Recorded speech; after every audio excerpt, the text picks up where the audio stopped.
Welcome to the Batman Villains of Old Time Radio, our amazing world of radio summer series where we examine the old-time radio careers of the talented performers who brought the 1960s TV Batman villains to life. Now, from Boise, Idaho, here's your host, Adam Graham. While with some of the performers I've focused on, like Cesar Romero or Burgess Meredith, my first association with them was Batman. For today's featured Batman villain actor, I didn't even remember him being in Batman. To myself, and doubtless many others, when we think of Art Carney, we think of Ed Norton. More than 70 years after the character debuted, Ed Norton from The Honeymooners is still one of the most memorable and iconic sitcom characters in histories. Yet, as great as that character was, Art Carney was far more than that. In a 54-year career that included film, screen, and radio, Carney was a resplendent talent. He won 6 Primetime Emmys, an Academy Award, a Golden Globe, and yes, he was also a villain in the 1966 Batman TV series. He was the Archer. He also did a fair share of radio work. If you wanted to choose a program that Carney worked on, you had quite a few to choose on. He appeared in a lot of ensemble shows such as the Columbia Workshop and Words at War. He also impersonated General Eisenhower for an episode of the educational program Living 1948. I decided that as our first 5 programs in the series, we played a dramatic anthology program, it'd be nice to break things up with a sitcom. This is not a sitcom that Carney starred in, but he had a recurring role and plays a major part in today's episode. The Magnificent Montague was a 1950-51 NBC sitcom starring Montey Wooley as a talented and stuck-up Shakespearean actor who secretly took a job as the narrator of a daytime soap opera, Uncle Goodhart. After the episode, we'll talk about Carney's Batman appearance as the Archer. But here from January 5th, 1951 is The Magnificent Montague, and the episode, Montague's Father. The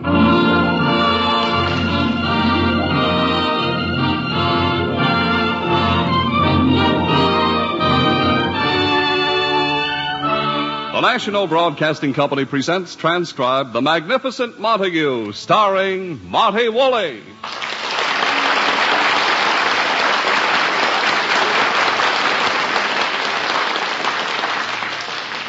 Edwin the Magnificent Montague, for the first time in his swashbuckling career, is living in fear. Mortal fear that his old theatrical friends of the Proscenium Club will find out his dark secret, that he, Montague, the giant of the Shakespearean stage, is now Uncle Goodhart, hero of an afternoon radio program. Especially now, since the Proscenium Club is honoring Edwin with a silver jubilee dinner for his 25 years in the theater. It is morning in the Montague apartment. His wife, Lily, and Agnes, the maid, are up waiting for Montague to arise. Agnes? What is it, honey? Did you get Edwin's full dress suit out of the trunk? He'll be wearing it at his silver jubilee tonight. I got the suit out. I was just reading one of the newspapers the suit was wrapped in. One of the newspapers? Yeah, here. Look at the headline. Roosevelt sworn in as president. Roosevelt. Imagine the last time he wore that suit. Listen to the article. In an impressive ceremony at the White House, Theodore Roosevelt took the oath of office. Agnes, look, there are no mothballs in the suit. Are you kidding? This suit was put away before there were moths. Ah, Agnes, how time flies. Every Shakespearean actor in New York will be at the Proscenium Club tonight to honor Edwin. What a stockpile of ham. Just imagine. Every distinguished actor on Broadway at that dinner. For Edwin. And a free meal. Agnes, it'll be thrilling. After dinner, everybody will file into the ballroom. And then form a conga line right down to the unemployment insurance office. Agnes, it's Edwin's silver jubilee. He's been in the theater 25 years. He deserves the honor. It was 25 years since I came to work here in the same house with him.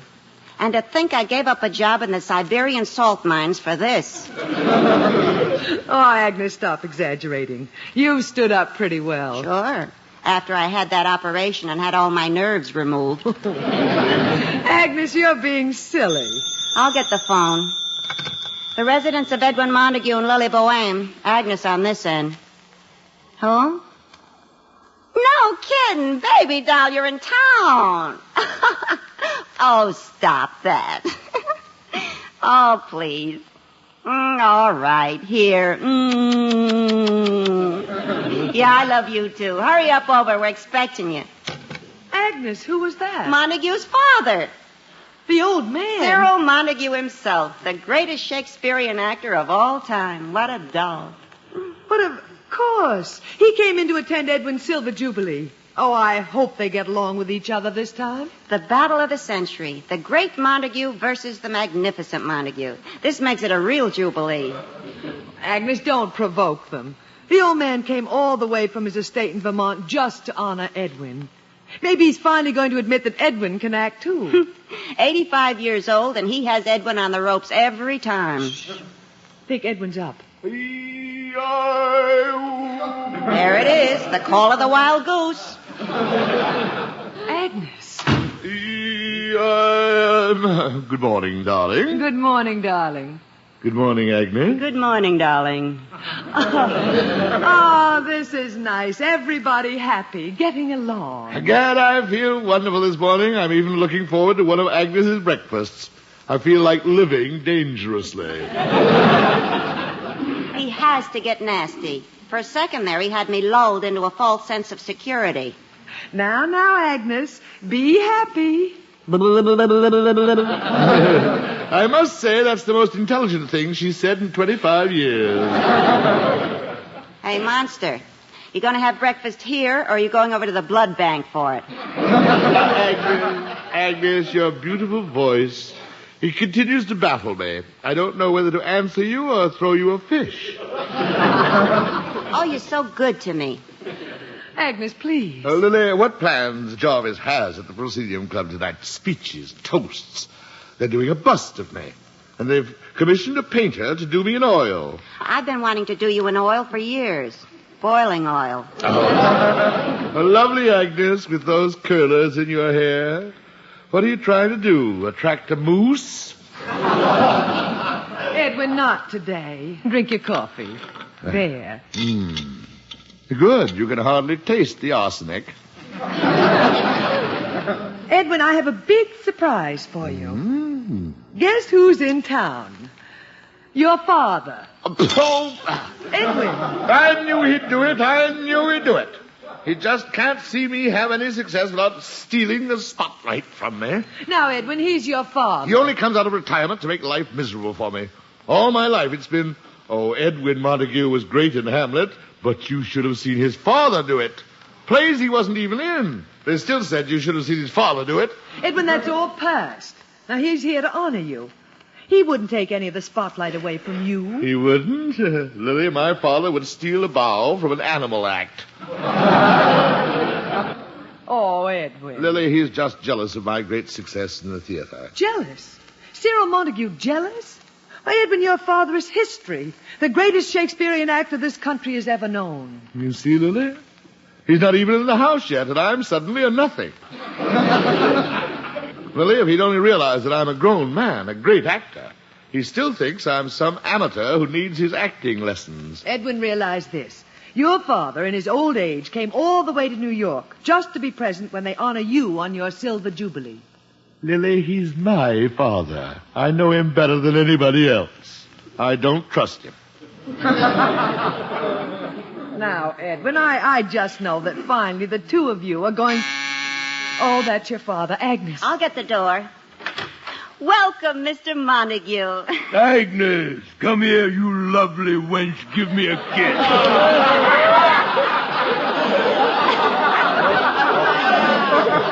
Let me go. Ow! He pinched me. Lily, gad, you get more luscious each year. Hello, Dad. Kiss me, you little devil. Ooh. Watch yourself, honey. He's a pincher.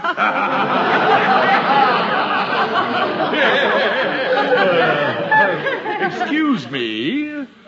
May I interrupt this orgy long enough to say hello to my father? Hello, Sonny. Ah, Father, to think you came all the way to New York just to share... You came all the way to New York. Still talking like you've got marbles in your mouth, aren't you? Oh, Dad, don't start again. I spent my whole life trying to teach you how to speak correctly, and what comes out? You think you came all the way? Oh, Dad, please. And stop whining. I told you 10,000 times, if you want to be an actor, speak out. Project. Through the mouth, Sonny, not the nose. Dad, please, I've spent my whole life hearing that. And you didn't learn a thing. From the abdomen. E-I-O. Not. You think you came all the way to the lovely door. Dad, sit down and have some breakfast with us. Yes, Dad, have breakfast. As Macbeth said, give to what... Pay attention, Sonny. Give to us our meat. Sleep to our nights, free from our feasts and banquets, bloody knives. Beautiful, Dad. Wasn't it, Edwin? Yeah. Agnes, you must be finished mutilating the breakfast by now. Bring it in. Here are the eggs, toast, sausages. Dig in, folks. Oh, here, let me help you, Dad. Thank you, Lily. So, they're giving you a silver jubilee, eh, Sonny? Well, Dad, after all, it's been... Stop talking with your mouth full of food, Sonny. Worst-mannered boy in the world. The money I wasted sending him to school. All right, Father, all right. Look at him. Wipe the egg off your face. Straighten your tie. Appearance, son, appearance. Look, Dad, You can't be an actor and be sloppy. Appearance is everything. How many times have I told you, if you walk into a producer's office looking like a pig, you'll never get a job? Edwin. Father, please try and understand this for the last time. I am not a young actor looking for a job. I spent 25 years on the stage as a big star. So please stop talking to me as though I were about to play my first role in a high school play. This is the curse of being in the theater, Lily. You never have time to bring your children up right. Well, after all, Dad, Edwin was one of the biggest stars in the theater. Thank you, Lily. I was beginning to think you had forgotten, too. Big star. Huh. In my day, you couldn't carry the spear for us stars. We were giants in our days. E.H. Southern, Edwin Booth, your godfather, Sonny. David Warfield, and me, Cyril Montague. Now, look, Dad, you weren't the only great actor. Please, Edwin, I didn't come here to argue. You know I'm proud of you. Well, coming from you, thanks. I never denied it. Sonny, you've gone about as far as a man could go without talent.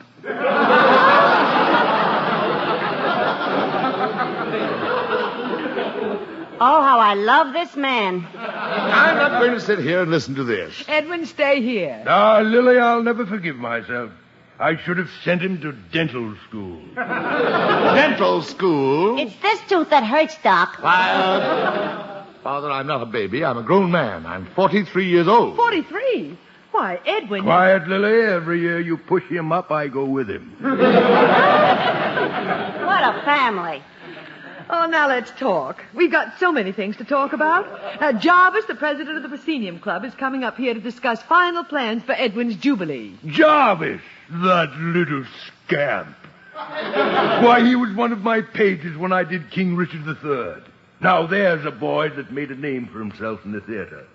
Jarvis. Dad, Jarvis always played second leads to me. I was the star. I know, Sonny. It was my name that did it for you. Lily, what am I to do? Now, Dad, stop badgering Edwin. I'll get the door. It's Jarvis. Agnes, is he here? Here I am, Jarvis, old friend. I meant your father, Mr. Cyril. Has he arrived yet? How did you know? Jarvis, my lad. Oh, it's the master.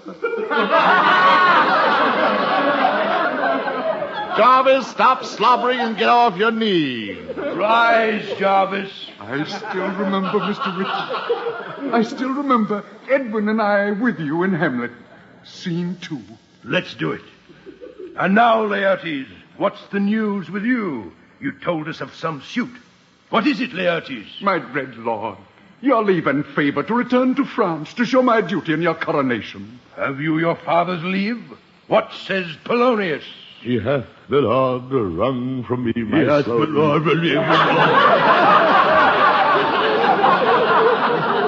Old Mr. Marble's in the mouth, ruining the scene as he always did. I ruined the scene. I ruined the scene. Edwin. No, Lily, I've got to tell him. You, father, ruined those scenes for me. You were always afraid that I would outshine you. Edwin, go to your room. I ruined the scene. In my New York debut, Macbeth, playing opposite you in the middle of my one big scene, you held a shield in front of my face. Edwin, not in front of Jarvis. Yes, and in Hamlet. When I came running down the staircase with the news of Ophelia's death, it was loving father who tripped me.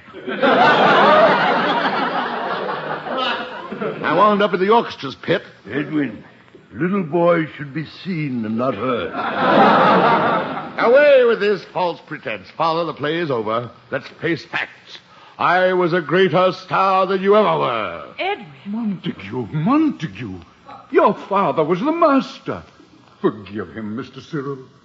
You see, Jarvis, little minds, little people. Edwin Montague, apologize to your father. Oh, Dad, I don't know what got into me. I've been on edge for some time. I'm sorry. That's all right, son. I said the same thing to my father when he stepped on my toga as I was exiting in Julius Caesar. Father, I'm really thrilled that you came to be with me tonight. Well, Jarvis, are the plans all ready? Oh, yes. Thank heavens your father's telegram arrived in time.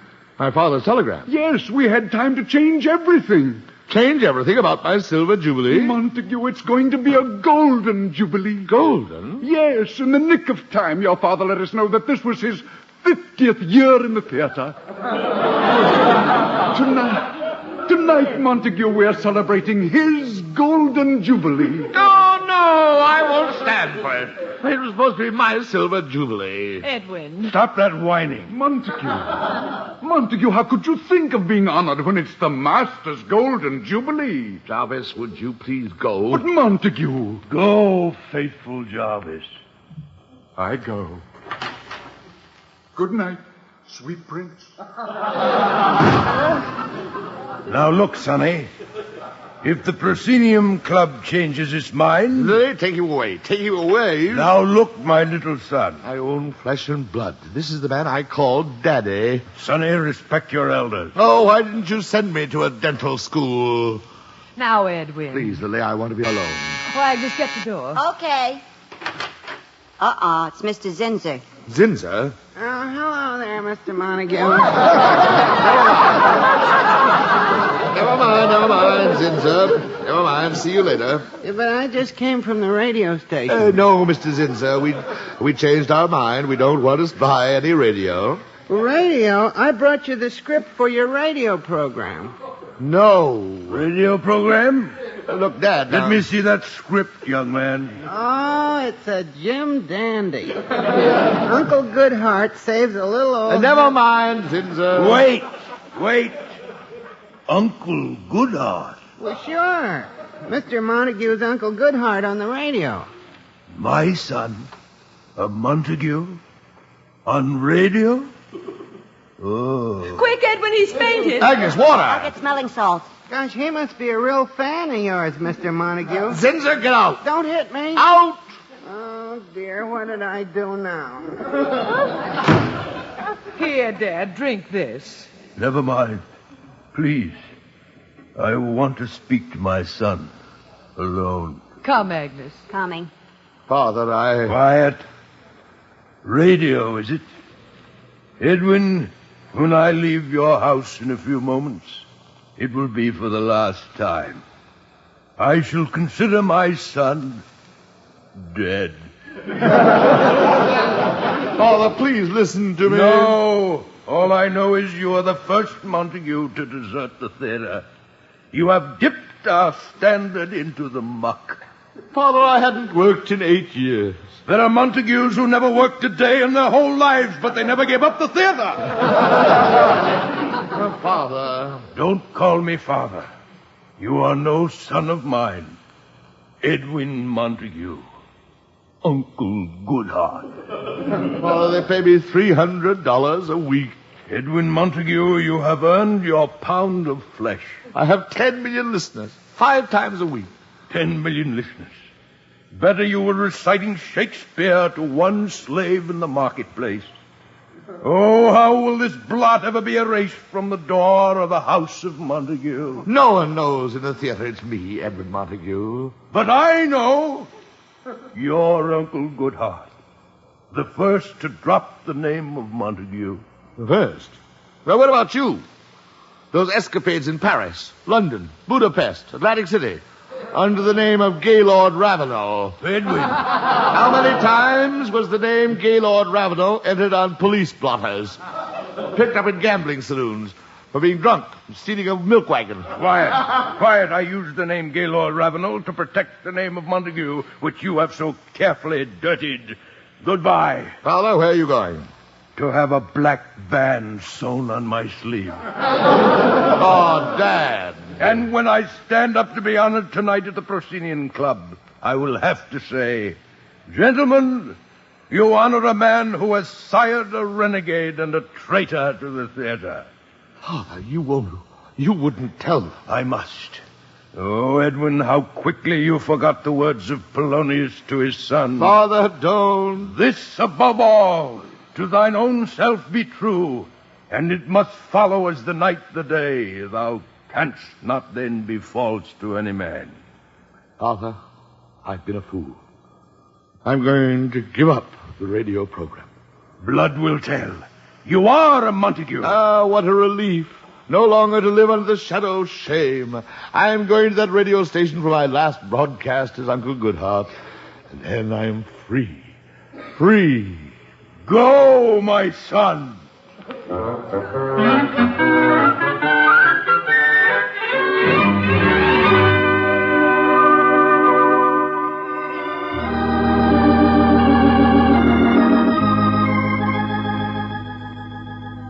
And so, dear listeners, we leave Melissa looking at Ronald as the prison gates close behind him, not to reopen for 55 years. And little does Melissa know that her own brother was the one who planted those stolen jewels inside Ronald's Christmas turkey. So much for Ronald and Melissa until tomorrow. Tomorrow, dear listeners, your Uncle Goodheart may not be here in his little cottage on the sunny side of the lane. Yes, your Uncle Goodheart may go broke, but he has found that money cannot buy a clean conscience. And so goodbye, dear housewives. No matter who is your Uncle Goodheart tomorrow, remember, always keep your eye high into the sun and light.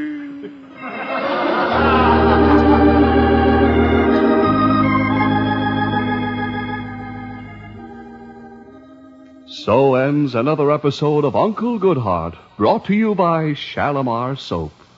And here is Uncle Goodheart with his thought for the day. If an old hungry actor comes to your door and asks for a piece of pie, don't turn him away or call your dog. Who knows? It may be I.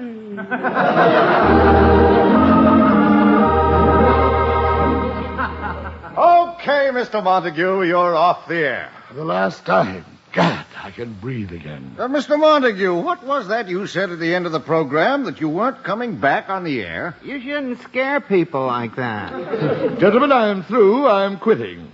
Quitting? Did you say quitting? Zinza, did he say quitting? I heard him say quitting. Did you say quitting, Mr. Montague? Yes, I said quitting. Through. Finished. Is it something Zinza did? Zinza, did you do something? Did I do something? I didn't do anything. Quiet!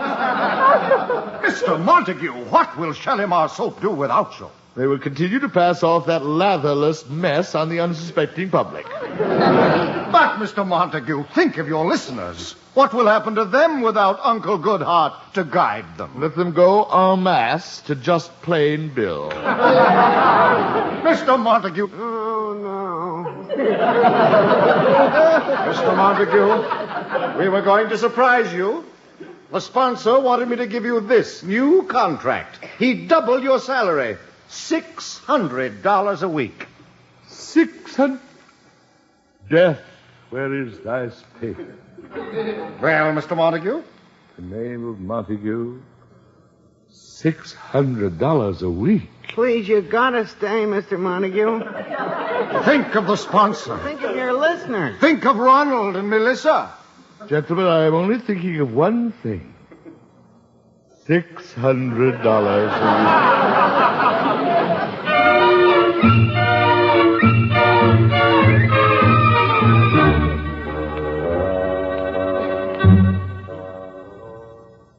Agnes, are you sure that's what they said at the radio station when you called? That's it. They said he left over 3 hours ago, mumbling something. Well, what could have happened to him? He has to dress for Dad's golden jubilee. Oh, that must be Edwin. Come in. Oh, it's you, Dad. Yes, it is. Spent all afternoon wanting to go into a theater to see a play. Nothing to see. Young pups like Maurice Evans, John Gielgud, Cedric Hardwick. Egad, the theater has become a refuge for chorus boys. Where's Sonny? I'm worried. I'm worried. He should have been home hours ago. Oh, come in. It's him. Thank heavens. Hello, Edwin. Hello, 600... I mean, hello, Lily, Agnes, Dad. Well, Edwin, do you come to me with clean hands, son? Well, Father... Did you quit, my boy? Well, not exactly. My boy is dead. No, Father, I was tempted by money. I couldn't tell them then, but they will be up here any minute. I asked them to come for an answer. I've been walking around all day thinking of the answer. And that answer, my son? No, I'm through with radio. I shall remain true to my heritage, the theater. My son has come back to me. I have not taught him in vain. Dad. Oh, that's Springer and Zinzer, the men from radio. Radio? I shall have to leave the room. I understand, Dad. I understand. I may become violent when I see face to face the beasts who have corrupted my boy. Come, Dad. We'll wait in the den. Come in. Aha, Mr. Montague. Hello there, Mr. Montague. 600. Oh, hello, Springer, Zinzer. Well, here we are, Mr. Montague. Have you decided? Yes, gentlemen, I'm quitting. That's final. Well, I guess that's that. Yeah? Well, it's lots of fun, Mr. Montague. Sure. Well, let's go, Zinzer. Now, wait, gentlemen. You don't seem to be upset. I hope you understand. I'm quitting. I'm not going to be Uncle Goodhart. You're stuck with no Uncle Goodhart. Well, Mr. Montague, the greatest stroke of luck hit us. We have a new Uncle Goodhart. Yeah? Just the right voice, the right age, perfect. Yeah? And, confidentially, we've already signed him to a contract. He's working for only $400 a week. Yes, and who is this new paragon of radio? What was his name again, Zinzer? Gaylord Ravenel. Oh! I can still hear his words. This above all to thine own self betroth. Father? Well, my son, have you recovered your honor? Have you removed the blemish from our name? Yes, Father dear. Good boy. And now let us dress for my golden jubilee. You're presenting me, you know. Yes, Father, I can hardly wait for that breathtaking moment. I cannot wait to say, ladies and gentlemen, faithful friends of the theater, may I present my father, Uncle Goodhart. What's happened? happened? What's wrong? Nothing at all. You wouldn't do that to your old father, your old flesh and blood. Whatever it is, he will. Very well. I'll tear up the contract. Is that what you want? And a promise in writing. In writing. Notarized. A promise that you will never mention the fact that you know that I am, and always will be, the original Uncle Goodhart. Very well. Thank you, Daddy, dear. Edwin, what is all this? Nothing, Lily, but when I think what my own father almost did to me... It's your own fault, son. My own fault? Yes. No matter how many times I've tried to teach you, you just will not remember the golden rule of the theater.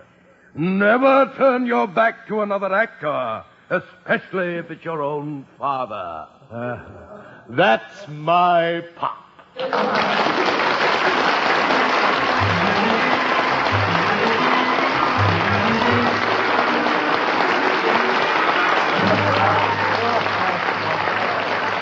Join us again next Friday, same time, same station, for another transcribed visit with the Magnificent Montague, starring Montey Wooley. Created and directed by Nat Hiken, written by Nat Hiken and Billy Friedberg. Ann Seymour was Lily Boehm, Pert Kelton was Agnes. Included in tonight's cast were Johnny Gibson, Art Carney, John Griggs, and Gavin Gordon. Jack Ward at the organ. 3 chimes mean good times on NBC. Just listen to the gala lineup this Sunday and every Sunday on NBC. Tallulah Bankhead brings you the 90-minute Big Show. Phil Harris and Alice Faye bring you 30 minutes of comedy and melody. Hedda Hopper presents the inside stories of show business. Theater Guild on the Air brings you a 1-hour drama. Joel McRae stars in Tales of the Texas Rangers. And Quizmaster Jack Parr asks the $64 question. That's on Sunday on NBC. Now this is Don Pardo saying, stay tuned for Duffy's Tavern, which follows immediately.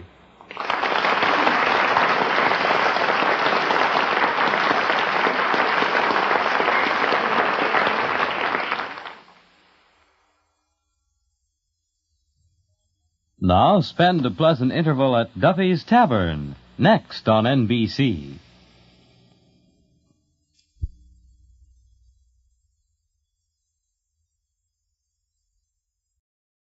Welcome back. This was my first time listening to the Magnificent Montague, and it was definitely a treat. What can you say about this performance by Art Carney? This character he creates is just a hoot, and the delivery is absolutely perfect. Montey Wooley had a very public persona from his time starring as the man who came to dinner, both on stage and film. And I think Carney tried to match that energy. You could definitely believe the Great Montague was his father. I do like that Carney doesn't make the Great Montague sound over-the-top infirm, as often happened with elderly characters in the golden age of radio. Now, there was another honeymooners connection in the episode. Agnes was played by Pert Kelton, who was actually the original Alice in the honeymooners sketches in 1951 for the Jackie Gleason show on the Dumont Network before Audrey Meadows took over.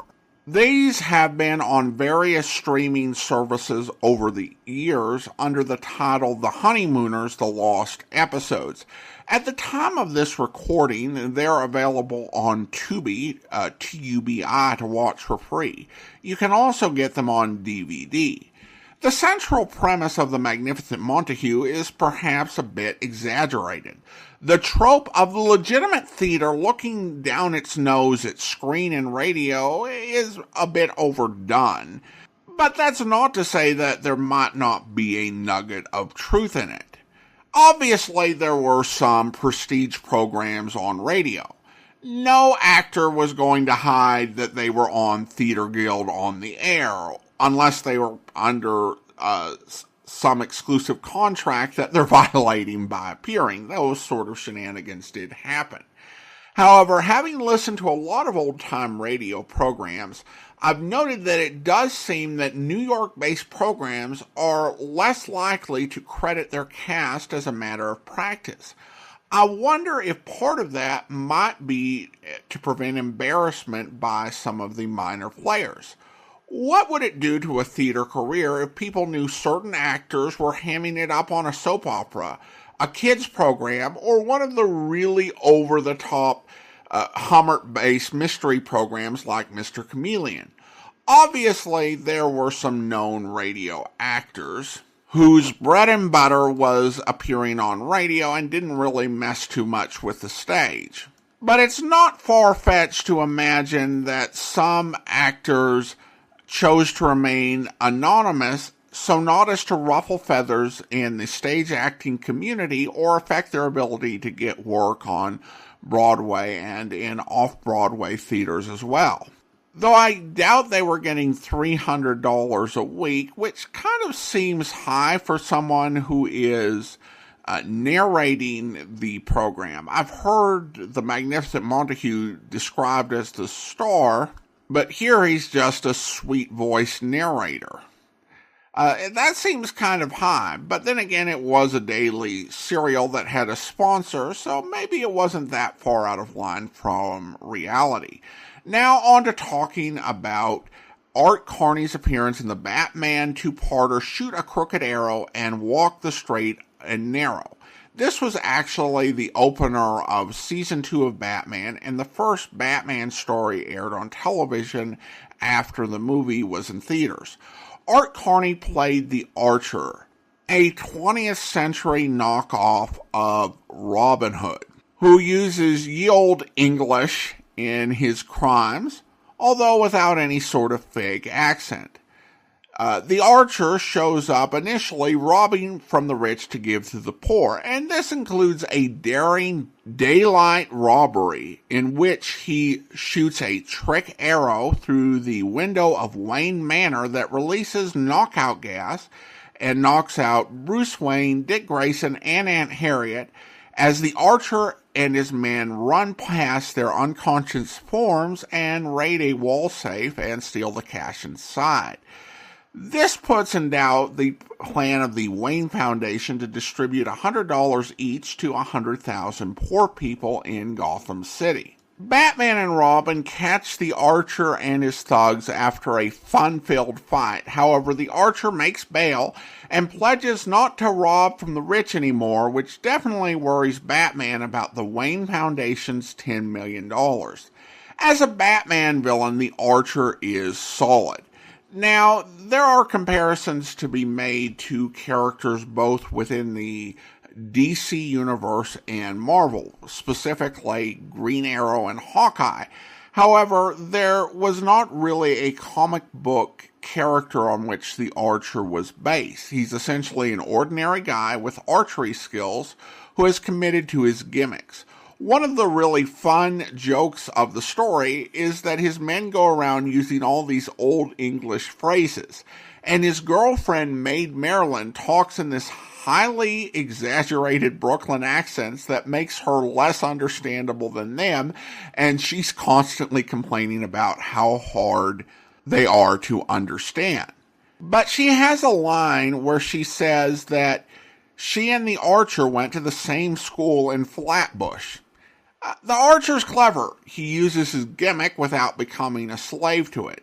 Carney has some nice fun moments. For example, his hideout is an archery range, and Alfred is actually a really good archer, so he goes there undercover while Batman and Robin raid the hideout. And they have this sequence where Alfred fires an arrow, and then the Archer, in Robin Hood style, fires an arrow that splits Alfred's arrow. And then Alfred fires an arrow that splits the Archer's arrow. And the Archer says, "We lose more arrows that way." And it's just Carney's delivery. And even though his voice isn't quite at Ed Norton level, him using these sort of old English phrases in this slight Brooklyn accent is amusing. The Archer brings his own applause with him literally. He carries around, and this was a box, a device. I'm not certain whether it was a real device, but it essentially serves as a 1960s noise machine where he can have it play applause or boos or whatever he wants, which is kind of an interesting, almost meta reference for someone who is so well known for his work in sitcoms. There's a lot of fun to be had in this episode just beyond the Archer. There's a bat rope climb cameo from Dick Clark. Alfred plays a more significant role in this story than he does in many others, and Alan Napier is a lot of fun as he goes through his paces. He even gets to wear the bat suit so Bruce Wayne and Batman can be seen at the same time. The Batboat, which didn't feature at all until the movie, makes an appearance. We get two great fight scenes where we get Old English cartoon bubbles. One of these is a fun shipboard battle, which doesn't have a whole lot to do with the Archer's theme. And honestly, you could question the wisdom of a shipboard fight right after the much better one in the movie, but I expect this is probably a situation where this was filmed close after the film, so they decided to give the people more of the Batboat, so they had to have somewhere for them to go. And Pirates and Robin Hood are kind of close, right? You get the bat springs that are used to escape the Archer's death trap. And that's, a very cartoony comic book sort of touch. And then there's a scene where a motorist actually demands a traffic cop directing traffic by hand at an intersection give an account for why Batman isn't ticketed for his daredevil driving and speeding. The police officer offers an explanation in hilarious fashion as we learn that Batman drives safer than any other driver when he's not on a case, and that he teaches driving lessons in his spare time. But I have to say that one way to hold up your commute is to ask a police officer in the middle of traffic. You actually then end up holding up everybody's commute. Now, while the story's fun, there are some sloppy moments in the production. It's always tough to talk about this on a show like Batman because so many things are jokes or serve jokes. For example, during the final shipboard battle, Maid Marilyn gives the dynamic duo swords because the Archer's men has them. Why did she do it? She didn't even do that typical Batman female sidekick thing where they fall for Batman. I don't know, but mainly it's so we can have a cool sword fight, so okay, I'll allow it. But there are other aspects of the production that are bewildering errors that don't serve any purpose or make any sense. Now, on a minor point, you could call out the fact that the Archer knows the location of Bruce Wayne's secret safe, and it's never discussed how he knows that and knows exactly where to go. But more substantially, when Batman's caught in the Archer's lair, Batman says he's going to cut him and Robin down with his bat knife. Instead, only a couple minutes later, the villains rush in and find Batman and Robin unconscious. And this is never explained. We never see how they were knocked out. We never find out what happened to the bat knife. There's another character, Alan A. Dale, yes, really, whose role with the Wayne Foundation changes from scene to scene. And there are a few other smaller examples of this. And it's another case where the pace of production undermined the quality of the series. But I've got to say, the good definitely outweighed the bad, and it was a fun couple of episodes, and I enjoyed watching it. Well, now we turn to listener comments and feedback, and we have a comment from YouTube. A listener writes in, "The first time I saw Burgess Meredith, it was on The Twilight Zone, Time Enough at Last." Well, thanks so much, and that is definitely a classic story that people associate Burgess Meredith with. For me, my favorite Burgess Meredith Twilight Zone was The Obsolete Man. I prefer the sort of moral message of that to the more dour, sometimes life stinks and it just stinks to be you conclusion to Time Enough at Last. But to each their own. And I know I had pondered what the moral of the story might have been, what Burgess Meredith's character did to deserve his fate, until I heard somebody say, that's not the message at all. Sometimes the message is life stinks and bad stuff happens. And it's like, okay, that makes sense. Doesn't mean I have to like it. But I will say that his performance in that, it's such a contrast to so many roles that he played, and it showed his range, his commitment to his craft, into making each character really be a unique character. I mean, there were some actors in television, particularly in the early days, who, they had maybe one or two characters they played. They'd have different names, but, one or two characters. Essentially interchangeable.